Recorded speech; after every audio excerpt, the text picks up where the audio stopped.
Bismillahirrahmanirrahim. Elhamdülillah. Ve salatu ve selamu ala men la nebiyye ba'de. Allah Teala Kur'an-ı Kerim'de buyurur ki: "Ve zekkir fe inne zikra tenfa'ul mu'minin." Hatırlat, hakikaten hatırlatmak mümine fayda verir. Allah Teala Kur'an-ı Kerim'de buyurur ki: "İnnellezîne kâlû rabbunallah thumme istekâmû tetenezzelu aleyhimul melâiketu ellâ tehâfû ve lâ tehzenû ve ebşirû bil cennetilleti kuntum tu'adun." Allah Teala burada iman getirip ve iman getirdikten sonra salih emeller edenlerin ve bu iş üzerinde sabit olanları müjdelemişti. Allah Teala buyurur ki: "İnnellezîne kâlû rabbunallah." O şəxslər ki Rabbimiz Allah'tır deyirlər. Sümme istekâmû. Sonra verdikleri sözün üzerinde müstakim olanlar, doğru dürüst olanlar.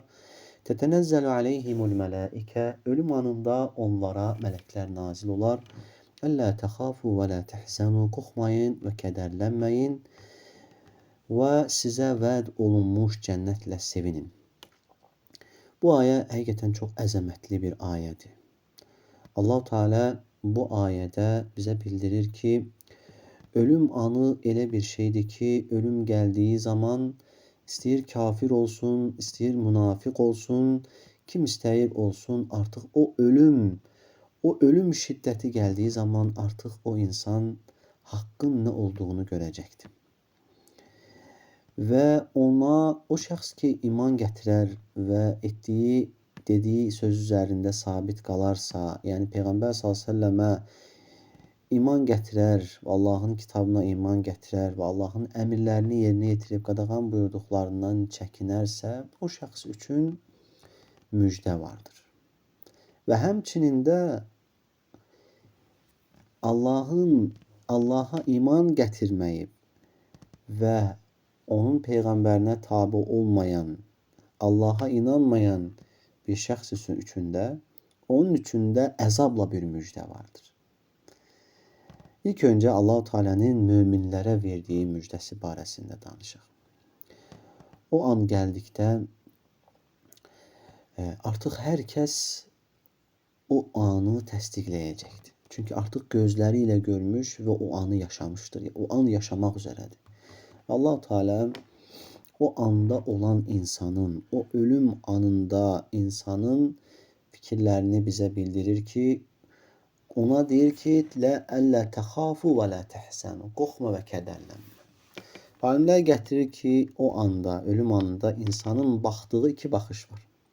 Birinci baxış önə baxan baxışdır. Çünki elə bir yerə gedir ki, bundan öncə heç vaxt ora getməmişdi.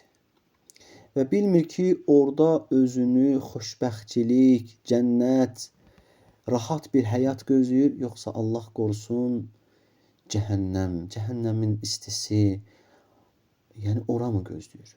Ona görə o insanı qorxu bürüyür.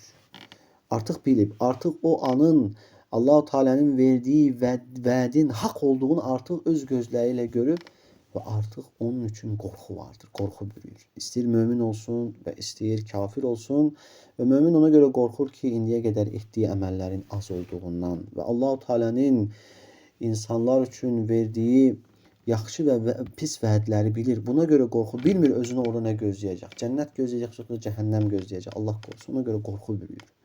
Və kafir də məlumdur ki, onun keçirdiyi hisslər, qorxular, müminin keçirdiyi hisslər və qorxular kimi deyil. Çünki müminin keçirdiyi o qorxularda ümid var. Allah'ın rəhmətinə olan ümidi var. Ancaq kafirdə isə bu da yoxdur. Ümid edəcəyi bir şey yoxdur. Və həmçində baxdığı ikinci baxış isə arxayadır və özündən qoyub getdiyi yetimlər üçün, zəiflər üçün, onlar üçün kədərlənir, onların halı necə olacaqdır?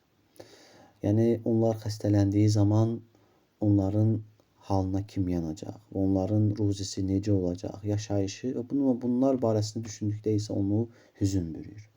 Deməli, insan ölüm anı gəlib çatdısa, onun baxdığı iki baxış var. Birincisi önə baxdığı zaman kədərlənir, hara gedəcəyini bilmir və ikinci baxış isə arxaya baxan baxışdır və özündən sonrakıları düşünərək kədərlənir. Və Allah Teala bu anda mömin üçün müjdə verir. Elə ilk anlarda subhanallah bu dünyadan ayrılma anında Allah Teala mömin üçün müjdə verir ki, "Əllə təxafu və la təhsənu."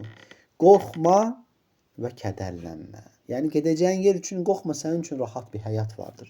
Və səndən qalan zürriyyət üçün də, səndən qalan ailən üçün də, sənin himayən altında olan üçün də kədərlənmə. Allah Teala ona sakinlik verir, rahatlıq verir. Gedəcəyin yerin rahat olması barəsində və özündən sonra buraxdığı zürriyyət üçün, onların gələcəyi üçün də rahatlıq verir və sonra onun üçün və əbşiru bil cənnətilleti kuntum tuadun və sənə vəd olunmuş cənnətlə sevin. Allah Teala onun üçün vəd edir. Allahdan istəyir ki, Allah bizi onlardan etsin. Fikir versək, o insan önə baxdığı zaman kədərlənirdi. Yəni önə baxdığı zaman qorxurdu, qorxu bürüyürdü. Bu barədə Peyğəmbər sallallahu aleyhi və səlləm buyurur ki, insan dəfn olunduğu zaman onun artıq üstü örtülür və onun yanına iki mələk gəlir, Münkər və Nəkir adında və ona üç sual verirlər. Rəbbin kimdir? Dinin nədir? Və sizə göndərilən o kişi, Peyğəmbər kimdir? Əgər o şəxs bu suallara cavab verərsə, onun qəbri və göydən bir səs eşitdilər, səmadan bir səs eşitdilər. Sadaqa abdi, qulum düz dedi. Onun qəbri gözün gördüyü məsafədə genişləndirirlər. Və cənnətin döşəndiyi kimi qəbri döşənər və ona cənnətdən bir qapı açılar. Və o, baxmayaraq ki, yeri rahatdır, genişdir, nurludur və cənnətin döşəndiyi kimi döşənib, ancaq o qapıdan cənnətdə onun üçün vəd olunmuş o nemətləri gördükdə deyər, ya Rab, əqimis sa'a, ey Rəbbim, qiyamət saatını qopdur. Yəni, ona vəd olunmuş o nemətlərə tez çatmaq üçün Allahdan istəyər.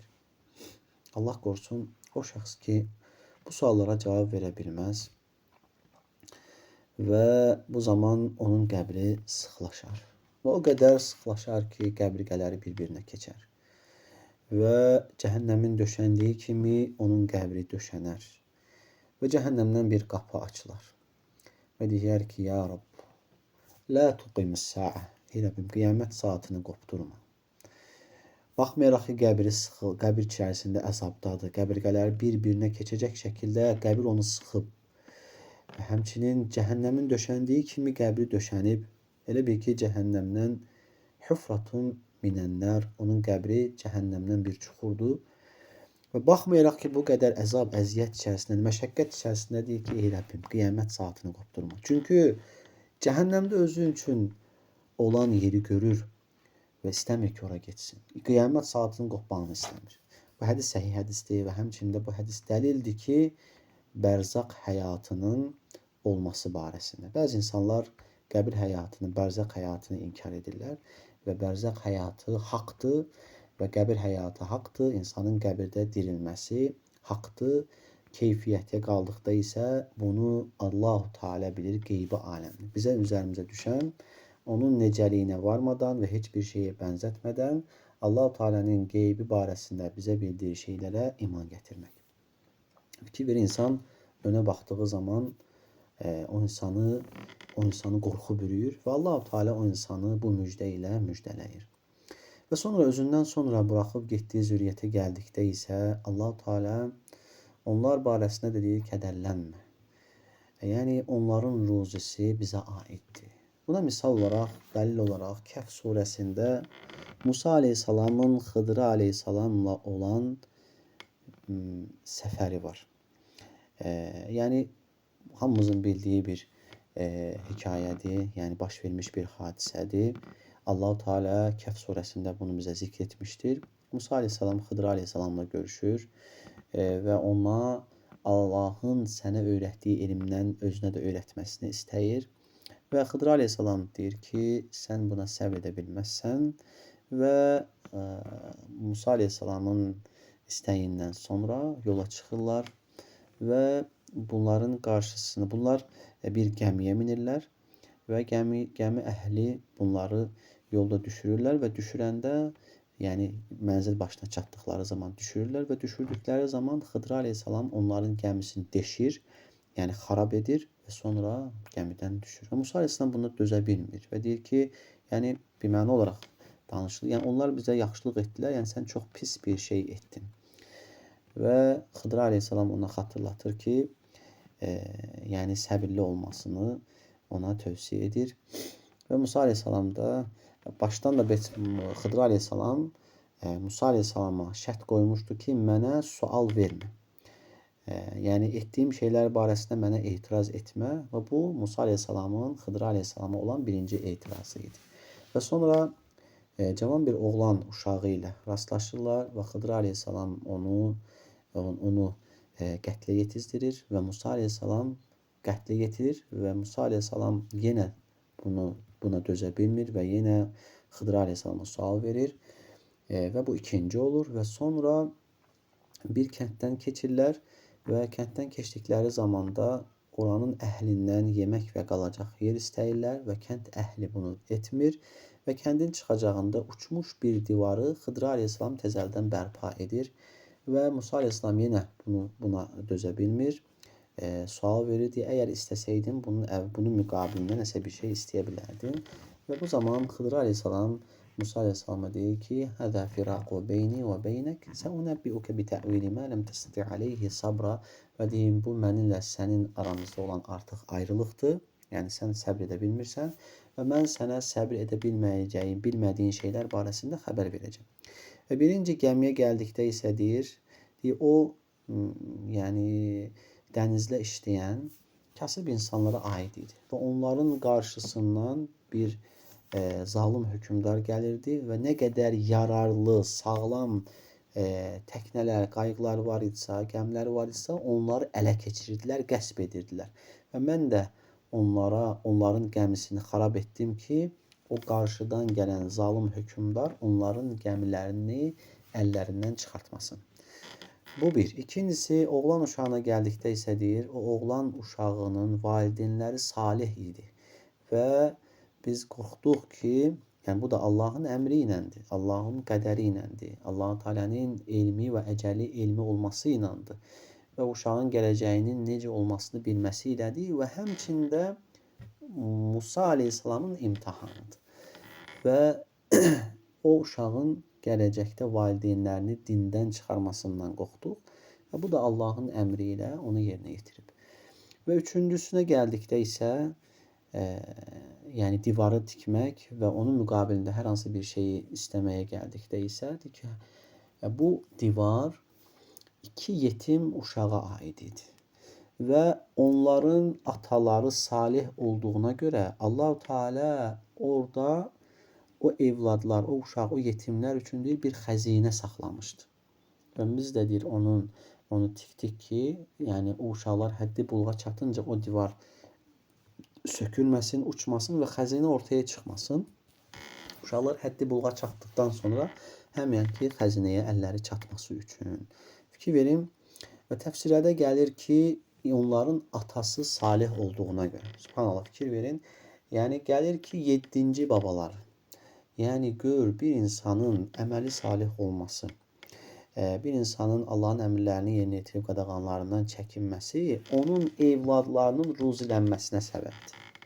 Fikir verin. Ona görə əgər bir kəs həqiqətən özündən sonra evladlarının, nəvələrinin ruzilənməsini istəyirsə, o insana tövsiyə olan odur ki, və Qur'anın da tövsiyəsi odur ki, o insan Allaha gözəl bir şəkildə bağlansın. Peyğəmbər sallallahu aleyhi və səlləm sünnəsinə bağlansın. Allah-u Teala'ya gözəl bir şəkildə ibadət etsin. Belə edərsə, Allah-u Teala onun özünü də və həmçinin ailəsini də ruzilənməsinə səbəb olar. Və təəssüflər olsun ki, bugün insanlar ailələrinin özündən sonra qoyub getdikləri evladlarının ruzisini ancaq özlərinin yorulmasında görürlər. Yəni, evladları üçün, evladlarının gələcəyi üçün, oxutması üçün, onların ev, maşın, minik sahibi, ailə sahibi olması üçün baxırsınız ki, insanlar səhərdən axşama qədər işləyir, Allahın əmrlərini yerinə yetirmir. Hətta subhanallah Allah barəsində pis zəndə olaraq haram qazanc qazanırlar. Və içki daşırlar, içki istehsal edirlər və bunun kimi digər məhsullardan, haram olan şeylərdən istifadə edərək, ticarətlərdən istifadə edərək, haram olan işlərdə işləyərək evladlarının gələcəklərini qurmağa çalışırlar. Və bu da təəssüflər olsun ki, Allah barəsində pis zəndər və düşünürlər ki, bunu etməsək bizim evladlarımız acından öləcək və gələcəyi olmayacaqdır. Bu da Allah barəsində olan pis zəndir. Kim Allah üçün bir şeyi tərk edərsə, Allah Teala ona ondan daha xeyirlisini nəsib edir. Ona görə ən gözəl odur ki, əgər kim evladlarının özündən sonra rahat bir yaşayış yaşamağını istəyirsə və evladlarının xoşbəxt olmasını istəyirsə, qazancına diqqət yetirsin. Bu bir. İkincisi də Allaha daha çox bağlansın. Allahın əmrlərini yerinə yetirsin və qadağan buyurduqlarından çəkinsin. Və həmçinin də gözəl bir fayda da Allah Teala Quranda bizim üçün verir. Əgər bir şəxs ruzisinin artmasını istəyirsə və ailəsinin rahat bir şəkildə, gözəl bir şəkildə dolanmasını istəyirsə, qoy ailəsinə namazı tövsiyə etsin. وَأْمُرْ أَهْلَكَ بِالصَّلَاةِ Ailənə namazı əmr et. Sizi də onları da biz ruziləndirdik. Subhanallah. Bu ayə dəlildir ki, əgər bir şəxs öz ailəsinə, öz evladlarına namazı əmr edərsə, namaz qılmağı öyrədərsə, onları namaz qılmaq üçün həvəsləndirərsə, onun da evladlarının da ruzilənməsinə səbəb olar. Allahdan istəyirik ki, Allah-u Teala bizi ölüm anında müjdələnən o şəxslərdən etsin. Allahdan istəyirik ki, Allah-u Teala ölüm anında bizə rahatlıq, təskinlik tapanlardan etsin. Və önə baxdığımız zaman qorxanlardan və arxaya baxdığımız zaman kədərlənənlərdən etməsin. Amin. Allah Teala bizə eşidib faydalanmaq nəsib etsin. Subhanəkəllahumma və bihamdik. Nəşhədu ən la illə ənt. Nəstəğfiruka və nətubu ileyk.